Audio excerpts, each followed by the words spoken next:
Mr. Hofer, seeing in your hand more than one pink card, I'm assuming you have some seats? I do. Eric Neville, Meg Sullivan.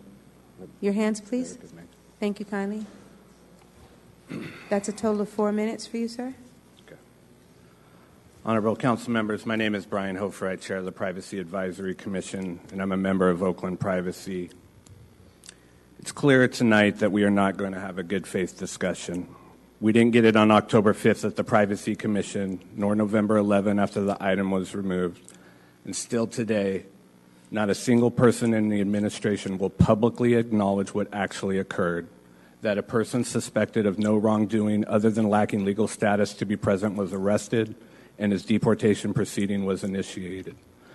Since the administration won't acknowledge these facts, I will remind you, as of 4:30 today, no one has been charged with a crime pursuant to the October 16 raid, which contradicts the chief's statement on September 6. One person was arrested for a civil violation, and his deportation from the country was initiated that day and is still pending, which contradicts the chief's September 6 statement. There are no identified victims of any trafficking. The search warrant that initiated the raid remains sealed. Without any context other than Oakland's sanctuary status, I showed my father the chief's report over the holiday. His first comment was, "What's the big deal?" And that's the problem. This is the most misleading staff report I've ever read. Tonight's presentation doesn't change that. It's the reason we filed the IA complaint instead of waiting until after the anticipated presentation on the 14th, hoping that the threat of the complaint was enough to generate a good faith response. We were wrong. In addition to refusing to acknowledge the facts, this Orwellian strategy of claiming that providing resources is not assistance, that we did not provide ICE security, we provided them safety, and grossly twisting our sanctuary status language is wholly inappropriate. Agent Spradlin requested certain services and by his own press statement said we regularly request the assistance of local law enforcement. We provided those services. We assisted ICE.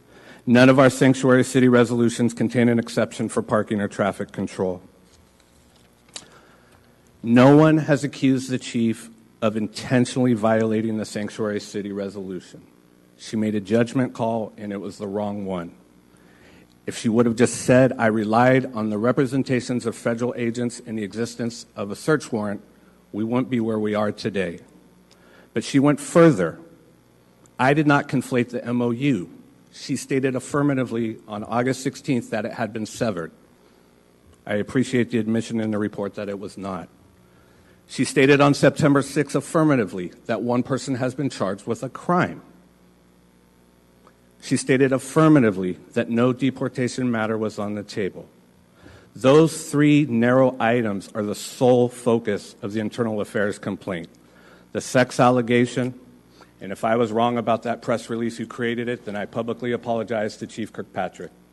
I don't think I've misstated a fact before you, and I apologize. And that's how an apology works. You apologize to the family for what you said about them. You apologize to the city council for saying that an MOU had been severed. Of course it was that issue. HSI is the very agency we cooperated with, and the council on July 18th said don't work with them. It was a unanimous vote. That's another policy discussion we're not having tonight. Why is the legislative body being ignored? I'm aware of at least 5 or 6 MOUs that do not reflect the terms you've approved. There's one MOU that doesn't even exist.